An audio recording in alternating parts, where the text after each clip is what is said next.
ओम शांति। 9 मई 2025 के बाबा के मधुर महावाक्य।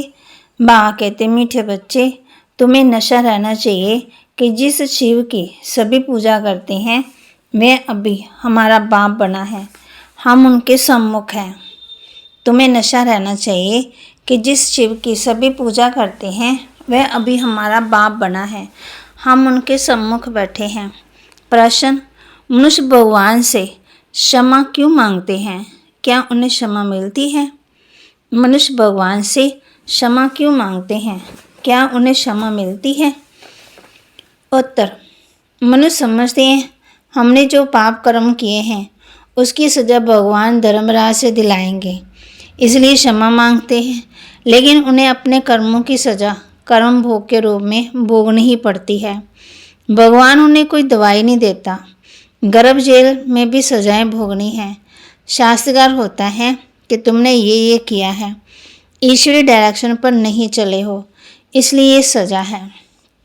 गीत: तूने रात गवाई सो के, दिन गवाया खा के। ओम शांति। ये किसने कहा? रूहानी बाप ने कहा। वह है ऊंच से ऊंच, सभी मनुष्यों से भी, सभी आत्माओं से भी। उसमें भी आत्मा ही है, सब में आत्मा ही है। शरीर तो पाठ बजाने के लिए मिला है। अभी तुम देखते हो सन्यासियों आदि के शरीर का भी कितना मान होता है, अपने गुरुओं आदि की कितनी महिमा करते हैं। ये बेहद का बाप तो गुप्त है। तुम बच्चे समझते हो शिव बाबा ऊंच से ऊंच है, उनसे ऊंच कोई है नहीं। धर्मराज भी उनके साथ है, क्योंकि भक्ति मार्ग में क्षमा मांगते हैं। हे भगवान, क्षमा करना। अब भगवान क्या करेंगे? यहाँ गवर्नमेंट तो जेल में डालेगी, वह धर्मराज गर्भ जेल में दंड देंगे। भोगना भी भोगनी पड़ती है, जिसको कर्म भोग कहा जाता है। अभी तुम जानते हो कर्म भोग कौन भोगते हैं, क्या होता है। कहते हैं, हे प्रभु क्षमा करो, दुख हरो, सुख दो। अब भगवान कोई दवाई करते हैं क्या? वह तो कुछ कर ना सके, तब भगवान को क्यों कहते हैं? क्योंकि भगवान के साथ फिर धर्मराज भी है।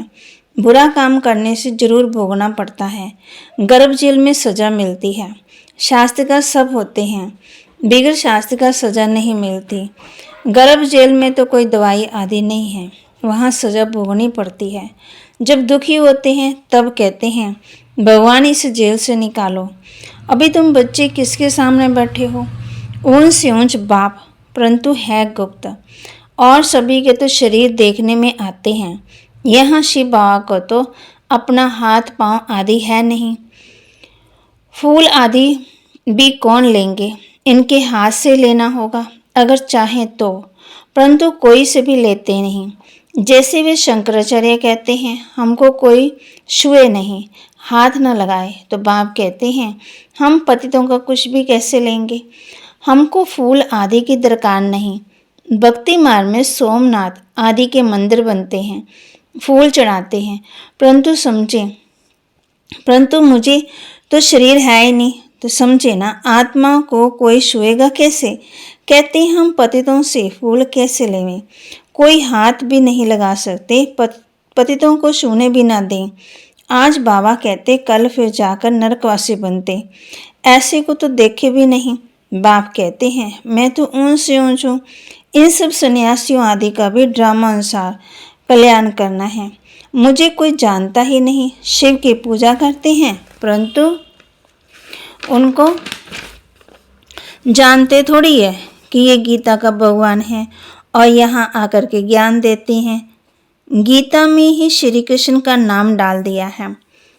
श्री कृष्ण ने ज्ञान दिया, बाकी शिव क्या करते होंगे?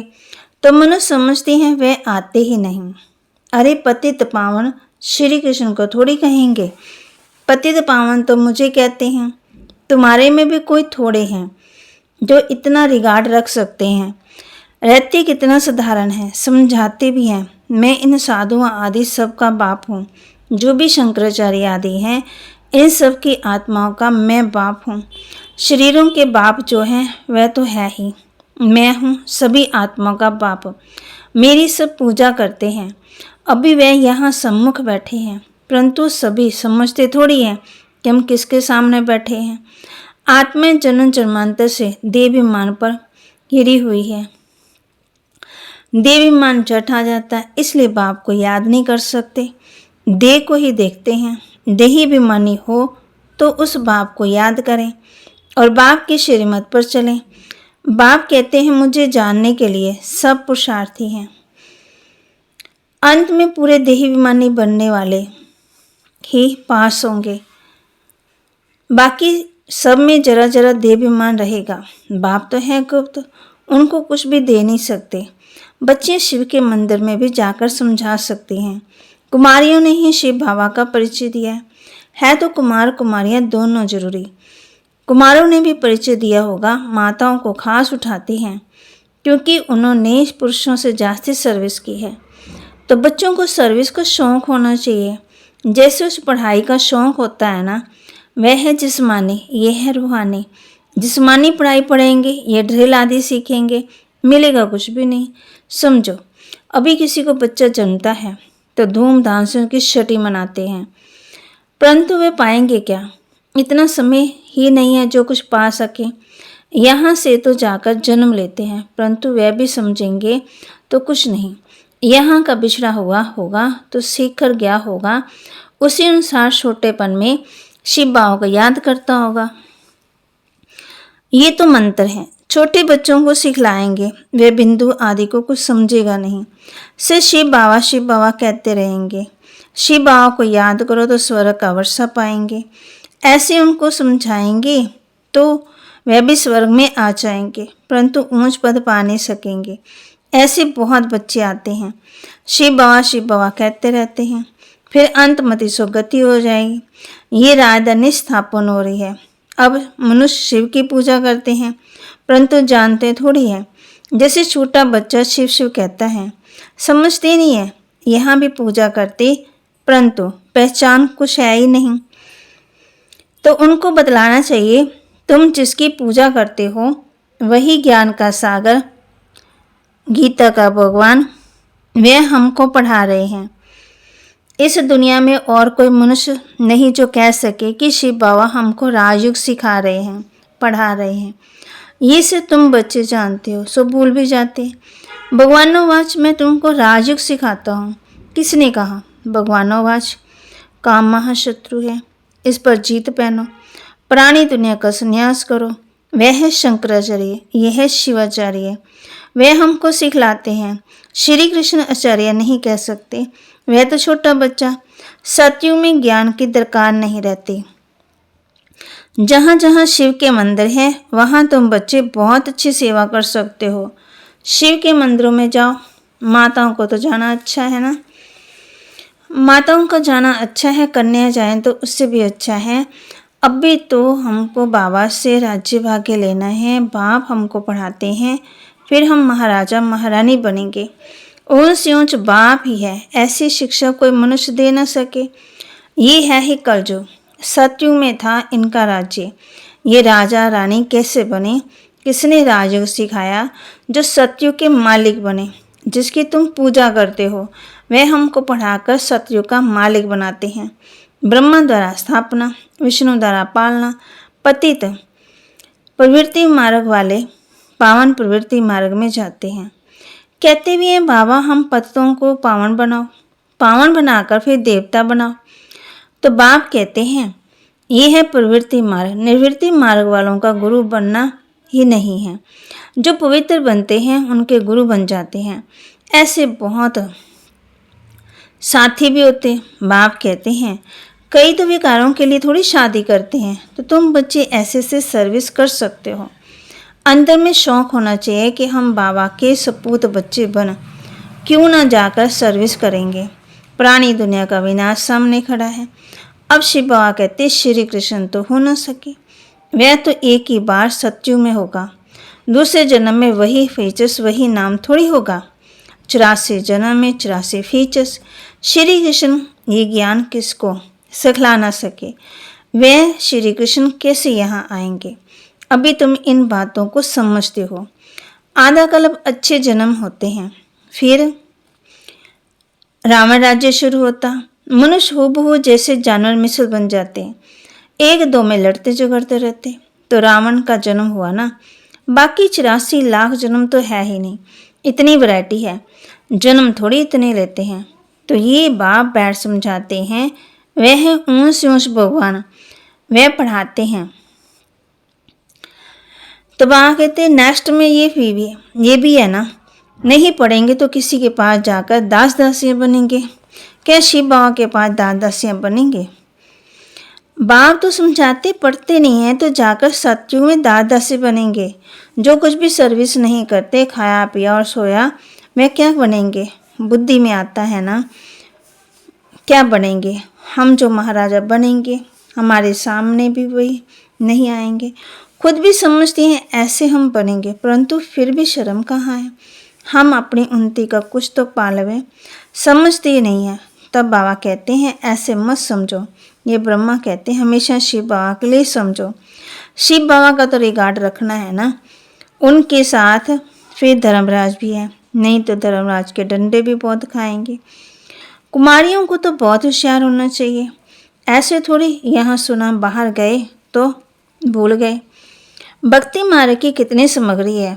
अब बाप कहते हैं ये विकारों को छोड़ो, स्वर्गवासी बनो, ऐसे ऐसे स्लोगन बनाओ, बहादुर शेरनियाँ बनो।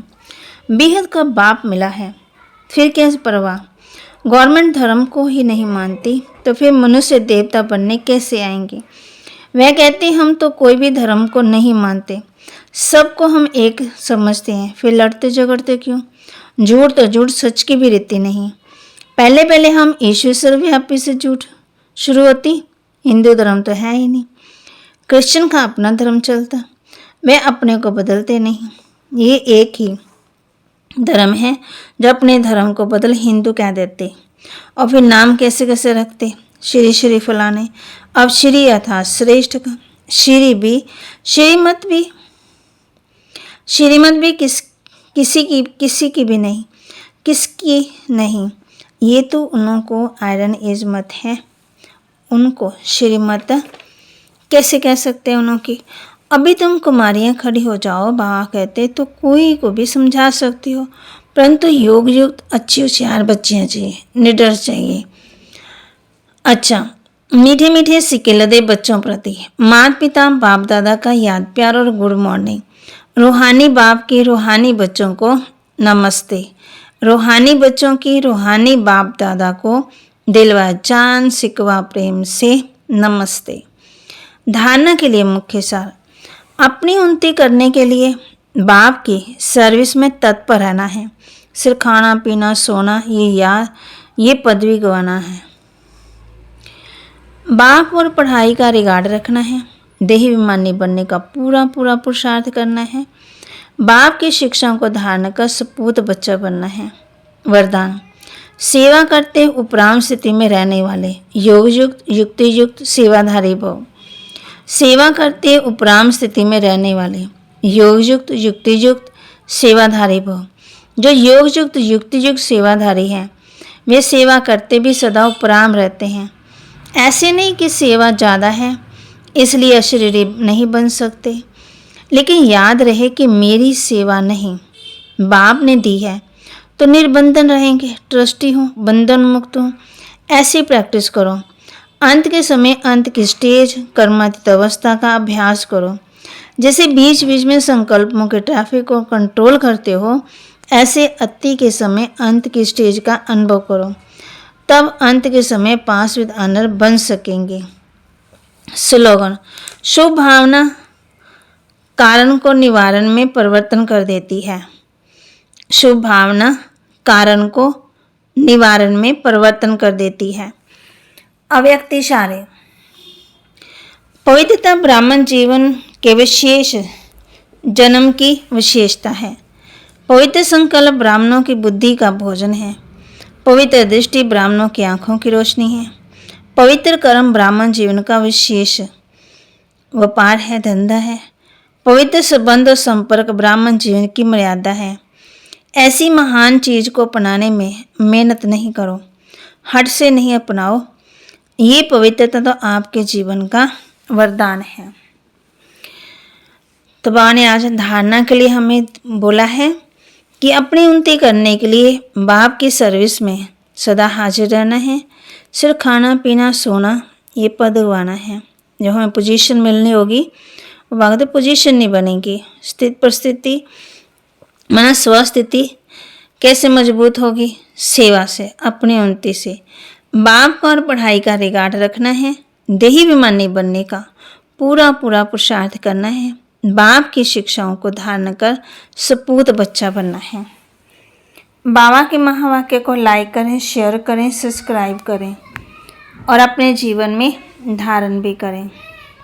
ओम शांति।